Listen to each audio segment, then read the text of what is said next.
ನಮಸ್ಕಾರ ಬಂಧುಗಳೇ, ಅಸ್ಲಾಂ ಅಲೈಕುಂ. ಮಾನವನಾಗುವೆಯ ಇಲ್ಲ ದಾನವನಾಗುವೆಯ, ಮಾನವ ಕುಲಕ್ಕೆ ನೀ ಮುಳ್ಳಾಗುವೆಯ, ಹೇಳು ನೀ ಹೇಳು.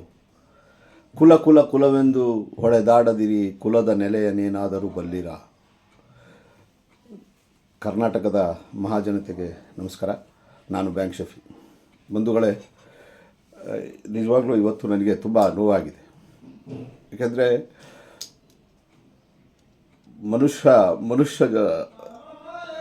ಮನುಷ್ಯತ್ವವನ್ನು ಬಿಟ್ಟಾಗ ಏನಾಗ್ತದೆ ಅನ್ನೋದನ್ನು ಬಹುಶಃ ನಾನು ಇವತ್ತಿನ ಪತ್ರಿಕೆಯಲ್ಲಿ ಓದಿ ತುಂಬ ಬೇಸರ ಆಯಿತು. ಮೊದಲು ಮನುಷ್ಯನಾಗಬೇಕು, ಆಮೇಲೆ ಬೇರೆ ಯಾವ ಜಾತಿ, ಎಲ್ಲಿದೆ ಜಾತಿ, ಮೊದಲು ಮನುಷ್ಯತ್ವ ಬೆಳೆಸ್ಕೋಬೇಕು. ನಿಜವಾಗ್ಲೂ ಕಾಶ್ಮೀರದಲ್ಲಾದಂಥ ಘಟನೆ ತುಂಬ ಘಾಸಿಗೊಳಿಸಿದೆ. ಯಾರ್ಯಾರಿಗೆ ತಾಯಿ ಹೃದಯ ಇದೆ, ಯಾರ್ಯಾರಿಗೆ ಮನಸ್ಸಿನಲ್ಲಿ ಕನಿಕರ ಅಂತ ಇದೆ, ಅವರು ನಿಜವಾಗ್ಲೂ ಈ ಘಟನೆಯನ್ನು ನೋಡಿ ಮರುಗ್ತಾರೆ. ಯಾಕೆಂದರೆ ಈ ದೇಶದ ಭವಿಷ್ಯ ಯುವಕರಲ್ಲಿದೆ. ಅಲ್ಲಿ ನಡೆದಿರ್ತಕ್ಕಂಥ ಹೇಯ ಕೃತ್ಯದಲ್ಲಿ, ಭೀಕರ ಕೃತ್ಯದಲ್ಲಿ ನಿಮ್ಮಲ್ಲೆಲ್ಲ ಅಗಲಿರುವಂಥವರು ಭಾಗಶಃ ಯುವಕರು. ಜಾತಿ ಎಲ್ಲಿದೆ? ಜಾತಿ, ಭಯೋತ್ಪಾದನೆಗೆ ಜಾತಿ ಇಲ್ಲ, ಧರ್ಮ ಇಲ್ಲ.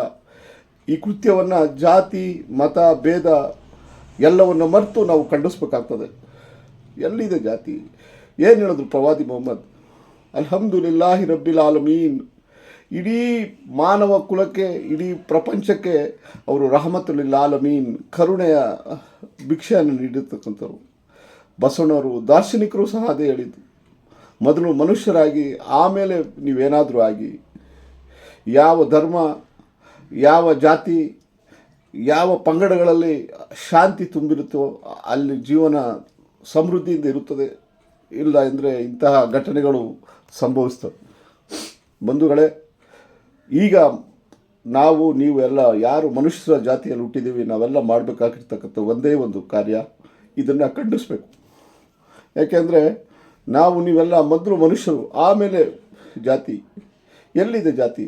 ಮೊದಲು ನಾವೆಲ್ಲ ಮನುಷ್ಯತ್ವವನ್ನು ಬೆಳೆಸ್ಕೊಳ್ಳೋಣ. ಈ ಘಟನೆಯನ್ನು ಖಂಡಿಸೋಣ. ಬರುವಂಥ ದಿನಗಳಲ್ಲಿ ಯಾರು ಇಂತಹ ಕೃತ್ಯದಲ್ಲಿ ತೊಡಗಿದ್ದಾರೆ ಅಂಥರನ್ನು ಯಾರು ಓಲೈಸ್ಕೊಳ್ಳೋಂಥ ಕೆಲಸವನ್ನು ಮಾಡಬಾರ್ದು. ನಾನು ಸುದ್ದಿವಾಹಿನಿಗಳಲ್ಲಿ ಮತ್ತು ಸಾಮಾಜಿಕ ಜಾಲತಾಣಗಳಲ್ಲಿ ಯಾರು ಸಕ್ರಿಯರಾಗಿದ್ದಾರೆ ಅವರಲ್ಲಿ ಒಂದೇ ಒಂದು ಮಾತನ್ನು ಹೇಳೋಕ್ಕೆ ಇಷ್ಟಪಡ್ತೇನೆ. ದಯವಿಟ್ಟು ಇದ್ರ ಬಗ್ಗೆ ಡಿಬೇಟ್ ಬೇಡ. ಟಿ ವಿಗಳಲ್ಲಿ ಪ್ಯಾನಲಲ್ಲಿ ಕುಂತು ತಮ್ಮ TRPಯನ್ನು ಬೆಳೆಸ್ಕೊಳ್ಳೋಕ್ಕೆ ಇದ್ರ ಬಗ್ಗೆ ಚರ್ಚೆ ಮಾಡೋದ್ರಿಂದ ಯಾರು ತಮ್ಮವ್ರನ್ನ ಕಳ್ಕೊಂಡಿದ್ದಾರೆ ಅವ್ರಿಗೆ ಇನ್ನೂ ನೋವಾಗ್ತದೆ. ಅದಕ್ಕಿಂತ ಮೊದಲು, ಅದಕ್ಕಿಂತ ಮಿಗಿಲಾಗಿ ನೀವು ಮಾಡಬೇಕಾಗಿರ್ತಕ್ಕಂಥದ್ದು ಭಾವೈಕ್ಯತೆಯನ್ನು, ನೀವೆಲ್ಲ ಸಾಮರಸ್ಯದ ರೀತಿಯಲ್ಲಿ ಬದುಕಬೇಕಾದ್ರೆ ಏನು ಮಾಡಬೇಕು ಅನ್ನೋದನ್ನು ನಾವೆಲ್ಲ ಚರ್ಚಿಸಬೇಕಾಗ್ತದೆ.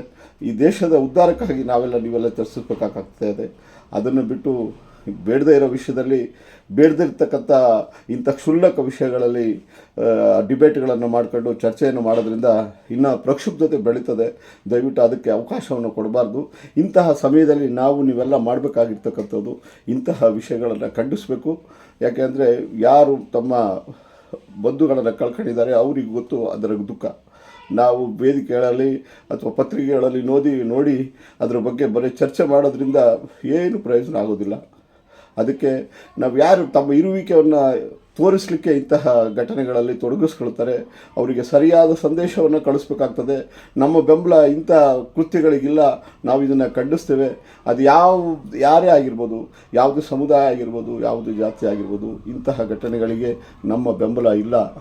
ನಮ್ಮ ಬೆಂಬಲ ಮೊದಲು ಮನುಷ್ಯತ್ವಕ್ಕೆ, ಆಮೇಲೆ ಬೇರೆ ಏನಿದ್ರು ಅನ್ನೋದನ್ನು ನೀವೆಲ್ಲ ಈ ಸಂದರ್ಭದಲ್ಲಿ ಹೇಳಬೇಕಾಗ್ತದೆ. ಬಂಧುಗಳೇ, ಇಷ್ಟು ಮಾತ್ರ ಹೇಳಬಲ್ಲೆ. ನೀವೆಲ್ಲ ಈಗ ಮಾಡಬೇಕಾಗಿರ್ತಕ್ಕಂಥವು, ಮಾಡುವಂತಹ ಕಾರ್ಯ, ಯಾವ ಜೀವ ಹೋಗಿದೆ, ಯಾರು ತಮ್ಮವರನ್ನು ಕಳ್ಕೊಂಡಿದ್ದಾರೆ ಅವರಿಗೆ ಆತ್ಮಸ್ಥೈರ್ಯವನ್ನು ತುಂಬಬೇಕು. ಅದು ರಾಜಕಾರಣಿಗಳು ಅವರ ನೆಲೆಗಳನ್ನು ಗಟ್ಟಿ ಮಾಡ್ಕೊಳ್ಳೋಕ್ಕೆ ಅವ್ರೇನು ಮಾತಾಡ್ತಾರೆ ಅದು ನಮಗೆ ಮುಖ್ಯ ಅಲ್ಲ. ನೀವು ನಾಗರಿಕರು, ಪ್ರಜ್ಞಾವಂತ ನಾಗರಿಕರು ಏನು ಮಾಡಬೇಕಾಗ್ತದೆ ಅದನ್ನು ಖಂಡಿಸ್ಬೇಕಾಗ್ತದೆ. ಯಾರು ತಾಯಿ ಹೃದಯವನ್ನು ಇಟ್ಕೊಂಡಿದ್ದಾರೆ ಅವರು ಇದನ್ನು ನಿಜವಾಗ್ಲೂ ಖಂಡಿಸ್ತಾರೆ.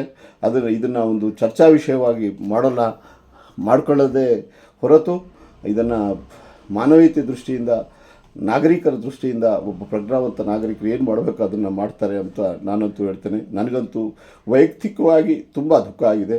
ಇಂಥ ಘಟನೆಗಳು ಮರುಕಳಿಸ್ತಾ ಇರಲಿ, ಎಲ್ಲರಿಗೂ ಸದ್ಬುದ್ಧಿಯನ್ನು ಕೊಡಲಿ ಅಂತ ನಾನು ಆ ಅಲ್ಲಾ ಅಲ್ಲಿ, ಈಶ್ವರನಲ್ಲಿ, ಯೇಸುವಿನಲ್ಲಿ ನಾನು ಗೋರ್ಗರ್ದು ಪ್ರಾರ್ಥಿಸ್ತೇನೆ. ನಮಸ್ಕಾರ.